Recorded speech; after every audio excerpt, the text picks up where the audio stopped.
Welcome to the People Journals. As I address everyone here, I would like to ask white Americans to echo my words. On behalf of myself and my country, I extend an apology to African Americans for the injustices endured since the beginning of our nation's history. This apology is a tribute to your ancestors and a pledge to your children. I sincerely ask for your forgiveness. I acknowledge the profound wrongs inflicted upon Black people, from slavery to lynching to discriminatory laws. Since the revelation of historical truths, many have awakened to the lies they've been fed for generations. The world is in a state of shock as illusions crumble, but there's more to come. Brace yourself for shocking news. Vladimir Putin has declared that his nation now serves Black Jesus. Please share this message widely. Dear friends and citizens of Russia, today marks a pivotal moment in our history. We've uncovered a profound revelation hidden within an ancient vault, challenging our beliefs and guiding our future. This discovery, preserved through time, urges us to embrace a broader understanding of our past and spirituality. As your president, I view this not as a threat, but as an opportunity for growth. The recent unveiling of Black biblical figures by President Vladimir Putin continues to spark controversy and discussion. Dr. Karan Kuba, a Ugandan scholar, highlights how colonization shaped the information we've received, including the depiction of Jesus. This revelation prompts us to reconsider our perceptions and seek a more truthful narrative. During the Renaissance, many biblical paintings were destroyed, but some were preserved in museums, including one in Russia. Putin recently opened this vault, revealing images of darker-skinned biblical figures. Archaeologists and painters confirm that the original paint remains, dispelling the notion of oxidation. Some are surprised by this, as modern depictions often differ. People speculate about Putin's motives, but it seems he may be preparing for the return of the Black Anunnaki in 2024. Russia's willingness to share such information challenges Western nations and suggests a mission for global liberation.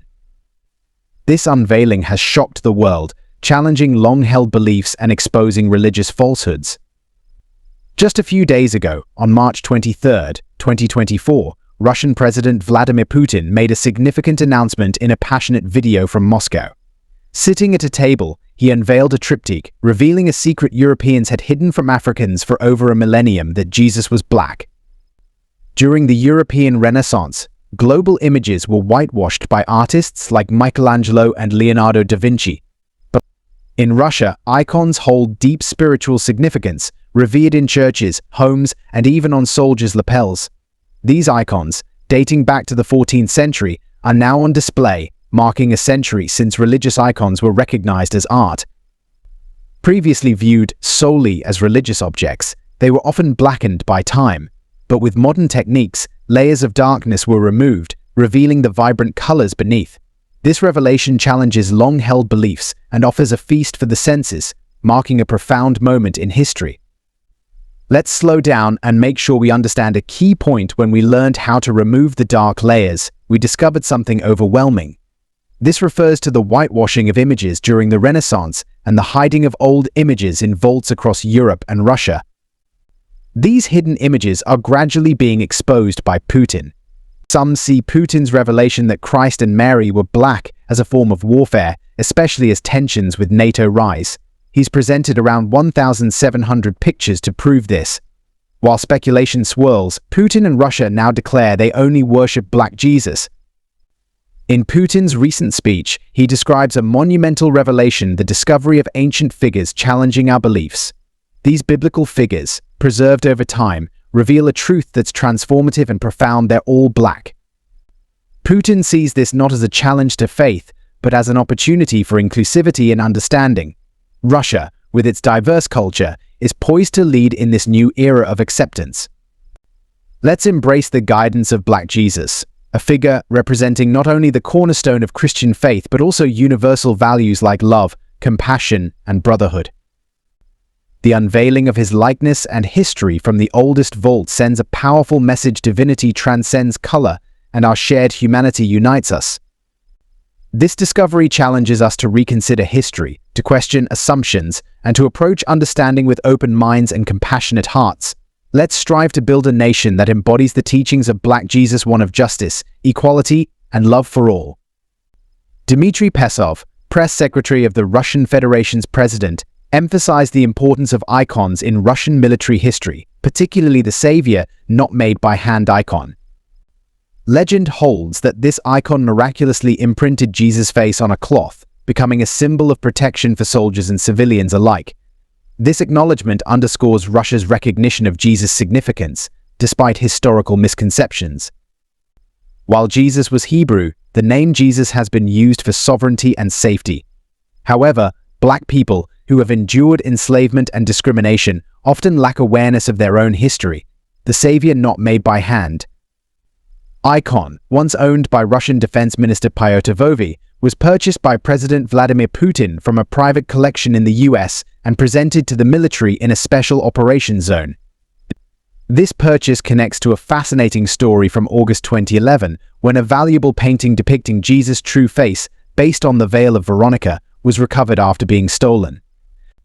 The painting, found in Tennessee, is one of a few based on this cloth believed to have wiped Jesus' face during his crucifixion. Its owner, a 73-year-old man known as Frosty, had kept it in his motor home for years, unaware of its significance. The painting's discovery, reminiscent of a Hollywood plot, highlights the unexpected ways in which history unfolds. Frosty, a resident of Monroe County for 17 years, kept the painting in his bedroom for most of that time. He received it as a gift 20 years ago and hung it on his wall, but later stored it in a cloth bag in his closet. 3 years later, it was stolen by Kelly Gormley, who attempted to sell it to St. Joseph the Worker Church in Madisonville, Tennessee. The church recognized its significance and alerted the police, leading to Gormley's arrest. The painting, believed to depict Jesus' true face based on the Veil of Veronica, is now kept in a secret location under lock and key. Gormley is in prison for theft, while Frosty is surprised to discover a treasure hidden in his home. The church is working with Rome to authenticate and appraise the painting, which, if genuine, holds immense value. Legend says Jesus' likeness was imprinted on the cloth as he bore his cross, and paintings based on this material are believed to be true representations. This particular painting, even blessed by Pope Leo XIII, is a significant part of religious history, linked to the Veil of Veronica. However, this story is just a glimpse of the larger history surrounding the Veil of Veronica. If you've reached this point in the video, thank you for watching and supporting our work. Don't forget to like, share, and subscribe for more eye-opening content. We appreciate having you with us. The Veil of Veronica is a Catholic relic said to bear the true likeness of Jesus Christ. The story dates back to the Middle Ages and tells of St. Veronica encountering Jesus as he carried his cross along the Via Dolorosa to Calvary. She wiped his face with her veil, and his image miraculously appeared on the cloth. This event is commemorated as the sixth station of the cross. According to some versions of the legend, Veronica later traveled to Rome to present the cloth to Emperor Tiberius. The Veil of Veronica is said to possess miraculous powers, such as quenching thirst, curing blindness, and even raising the dead. However, it wasn't until the 14th century that the veil became a central icon in the Western Church. In the present day, replicas of this icon were given to servicemen in the Kherson region and the Lugansk People's Republic, sourced from a private collection in the USA.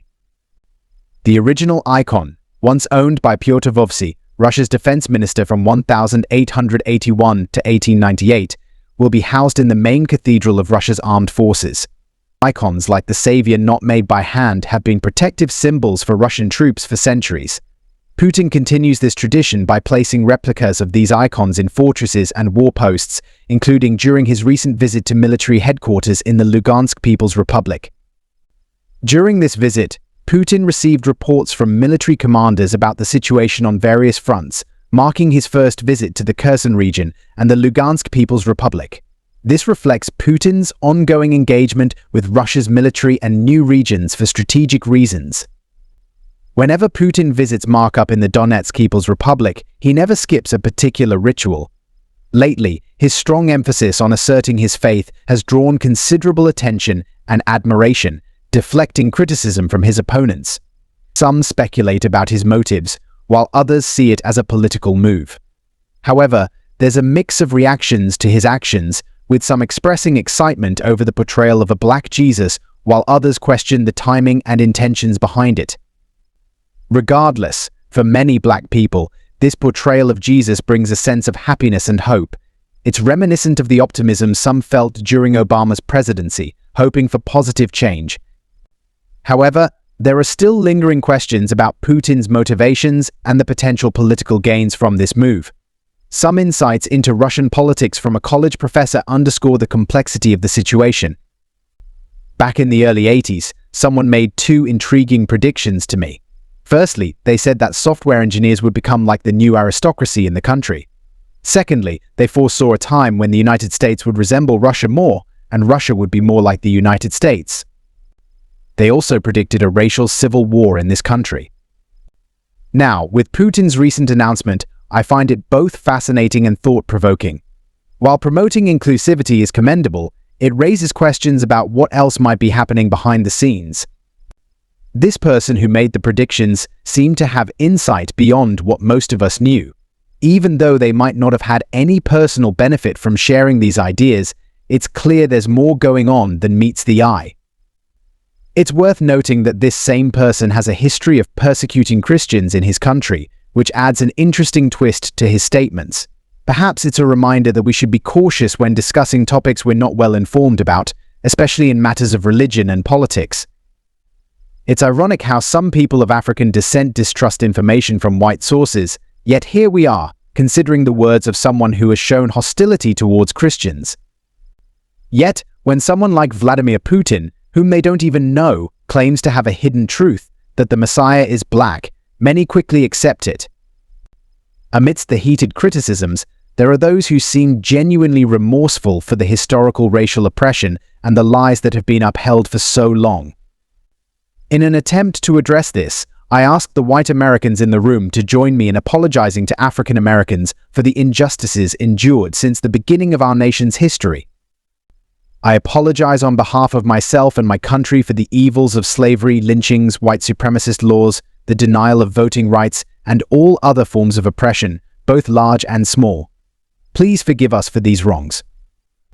Well, young lady, that's one of the reasons why so many people have pushed me away in my life. I've known this truth for years. Just look at where Jesus came from. It's mostly people with dark skin tones over there. So, when I saw what Vladimir Putin revealed, it didn't come as a shock to me. I'm new to religion, but I've always had a feeling that Jesus wasn't white. I always thought he was black. When I mentioned this to my friend, who's deeply religious, he agreed, saying Jesus seemed more black than white. It made sense to me. If Jesus is indeed black, and considering the historical oppression of black people by white people, it's understandable that black people would feel rightfully angry if they've been lied to about Jesus' race for so long. Personally, I've believed for as long as I can remember that Jesus had a darker skin tone. It's strange how people like me who have been saying this for years have been dismissed and shunned, but when a world leader like Putin says it, suddenly it's big news. But regardless, I'm glad the truth is finally being acknowledged. We all know that light shines brightest in the darkest places, allowing people from far-off corners to see the truth. However, it's important to consider that the Bible doesn't specify Jesus' skin tone. This might have been intentional to emphasize what truly matters, the salvation of souls. Jeff Marshalls, a system engineer from Los Angeles, pointed out that, while scholars and seekers may debate Jesus' appearance, it shouldn't be hard to imagine his skin color, given the context of the time he lived. This brings us to the racial oppression people of color likely faced during Jesus' era, similar to the mistreatment he endured. Think about the man chosen from the crowd to help carry Jesus' cross. Was he singled out because of his skin color? Evangelist Billy Graham once reminded us of the significance of this moment. He emphasized that Jesus, born in a region touching Africa, Asia, and Europe, likely had dark skin, like the people of his time. So, while we may not know Jesus' exact appearance, it's clear he wasn't the white figure often depicted. He belonged to the diverse world of his time, representing all humanity in his teachings and suffering. Billy Graham, a prominent figure from 1918 to 2018, once highlighted an important historical fact. He noted that Simon of Cyrene, who helped carry Jesus' cross, was an African man, likely black. This observation aligns with claims by others like P.C. Camp, who argue that Jesus and his lineage were black or dark-skinned. P.C. Camp further explains that historical paintings of Jesus as black were destroyed by Pope Alexander VI, who preferred images of his own son, Caesar Borgia, to replace them. Borgia, an Italian cardinal and key figure in the Borgia family, became the model for many depictions of Jesus and other biblical figures as white Europeans. This misrepresentation, perpetuated by artists like Leonardo da Vinci and Michelangelo, has shaped the common image of Jesus as white in religious artwork. Over time, this false portrayal has become deeply ingrained in society, making it challenging for some to accept the idea of a black Messiah. Despite this, there's hope for change. By challenging stereotypes, embracing diversity, and promoting equality, we can rewrite the narrative. Let's work together to break down barriers and build a more inclusive world. If you found this information valuable, feel free to share your thoughts in the comments and support our cause by liking and sharing this video. Thanks for watching. Please like and subscribe and turn on the notification bell to get notified anytime we post a new video. Thank you.